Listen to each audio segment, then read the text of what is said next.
क्या हुआ?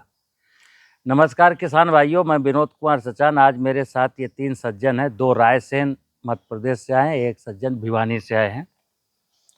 जैसा कि मैं बताता हूँ, देश का किसान इस आधुनिक कृषि के तौर तरीकों को अपना करके फंस चुका है और वो घाटे में है, कर्ज में डूब चुका है।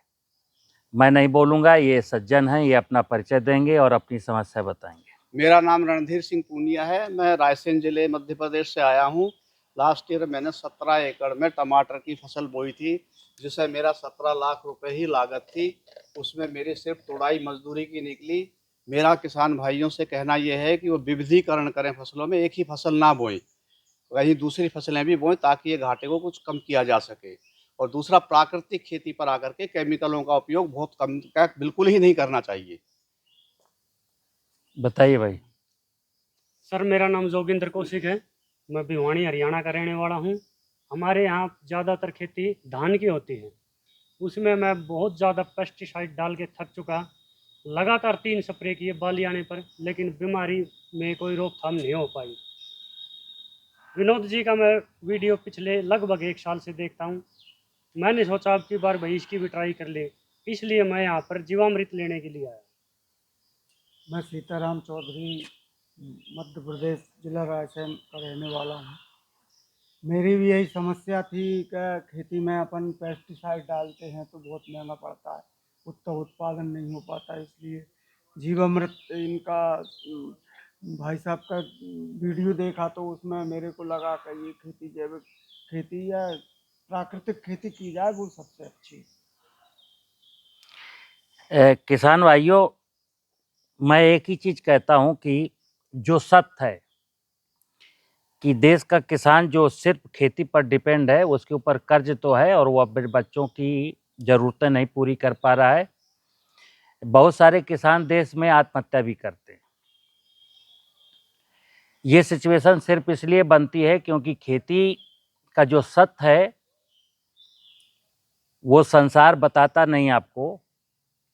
खेती का मतलब बता दिया गया, उन्नतशील बीज होगा, उन्नत संतुलित उर्वरक होंगे, फिर बीमारी लगेगी तो फफूंदनाशक होंगे, फिर कीड़ा लगेगा तो इंसेक्टिसाइड डालना पड़ेगा, खरपतवारनाशी डालना पड़ेगा।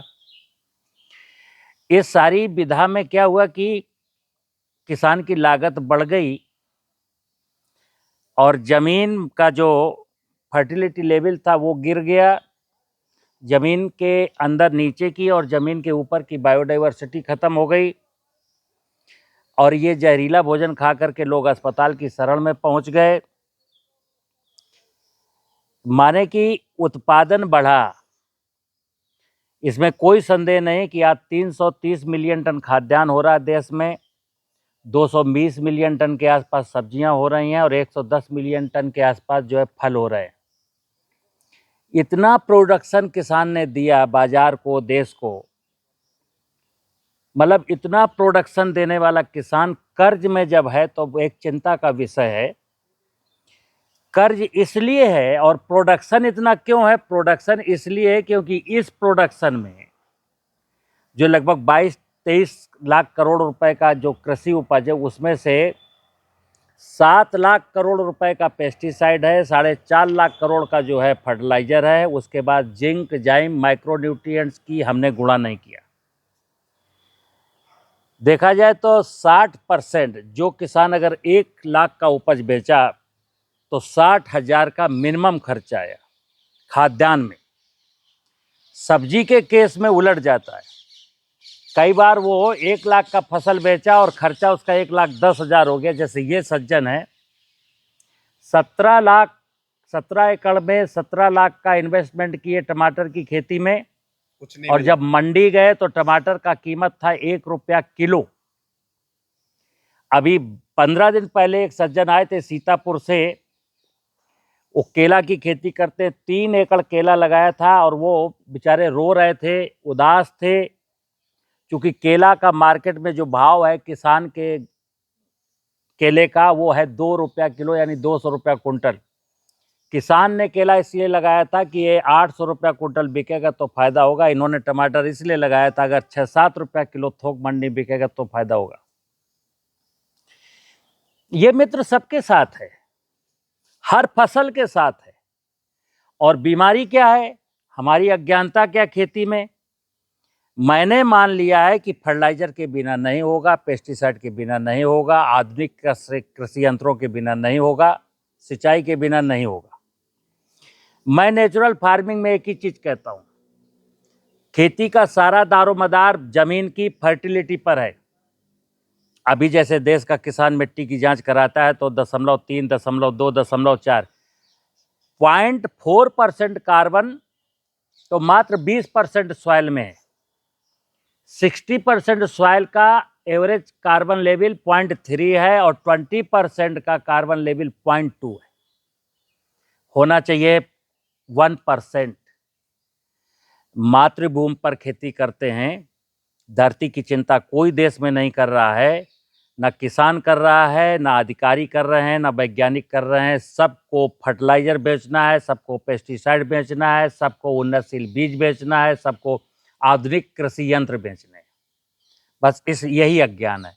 तो मैं किसान भाइयों से अनुरोध करता हूं कि जमीन की फर्टिलिटी को सुधार दीजिए, चद्दर तान के सो जाइए। जमीन जिंदा है, जमीन की तीनों प्रॉपर्टीज अगर ठीक हैं, बायोलॉजिकल, फिजिकल और केमिकल, आप गन्ना बो दीजिए, आलू बो दीजिए, कोई भी फसल बो दीजिए जुताई करके और चले जाइए घर।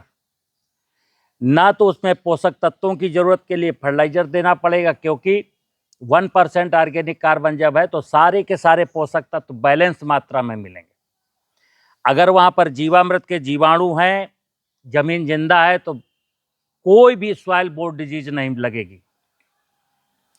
अगर कार्बन ज्यादा है तो आप समझ लीजिए कि गन्ने को, धान को, गेहूं को छोड़ करके किसी भी फसल में कोई सिंचाई की जरूरत नहीं पड़ेगी।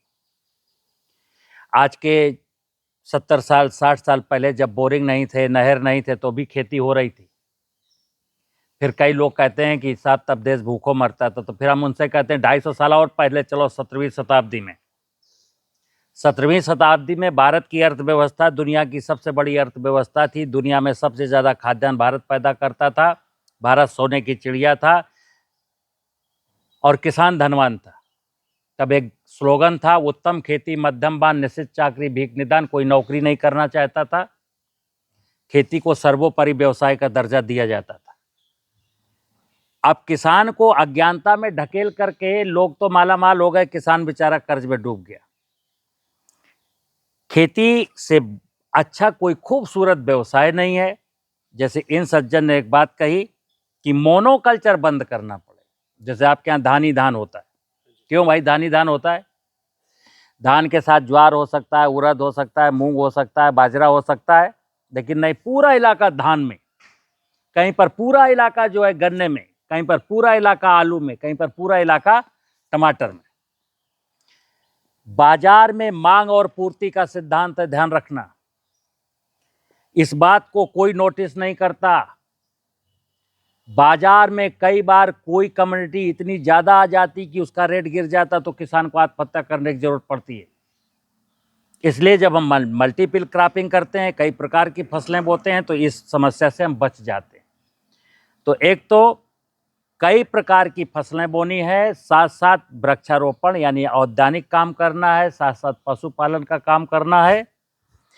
और ये सज्जन जीवामृत लेने आए हैं, तो जीवामृत के बारे में मैं बहुत सारा बोलता हूँ। अब आज जीवामृत के बारे में नहीं बोलूँगा, लेकिन ये कह दूँ कि ये जीवामृत खेत की बायोलॉजिकल प्रॉपर्टीज को इन्हेंस करेगा। जीवामृत के कन्फ्यूजन भी दूर कर दीजिए। जो माइक्रोब्स जमीन के नष्ट हुए हैं वो जंगल की मिट्टी में ही मिलेंगे। जंगल का परिवेश आपके गांव के आसपास भी मिल सकता है और जंगलों में भी मिल सकता है, कोई कन्फ्यूजन नहीं है। अदरवाइज अगर जंगल की मिट्टी नहीं है और फिर दूसरे प्रकार का कोई जीवामृत बना रहे हैं तो उसमें आपका पैदावार घट जाती है। ये वाला जीवामृत, जंगल की मिट्टी का जीवामृत बना के डालेंगे 20 लीटर 1 एकड़ में। आप कोई भी सब्जी बोले ना, अगर 1 महीना पहले इस जीवाणुओं का इनोकुलेशन आपने कर दिया सॉइल में, तो कोई भी सॉइल बोर बीमारी नहीं लगेगी। नाइट्रोजन को छोड़ करके किसी प्रकार के फर्टिलाइजर की जरूरत नहीं पड़ेगी, चाहे वो फास्फेटिक फर्टिलाइजर हो, पोटेशिक फर्टिलाइजर हो, जिंक हो, सल्फर हो, कुछ भी हो। बीमारियां नहीं लगेंगी, फंजीसाइड बच गए। जीवामृत चला गया, सॉइल का जो कार्बन था उन्होंने चाट लिया, जीवांश में बदल गया, तो आपको पोषक तत्व के लिए रासायनिक उर्वरक नहीं देने पड़ेंगे।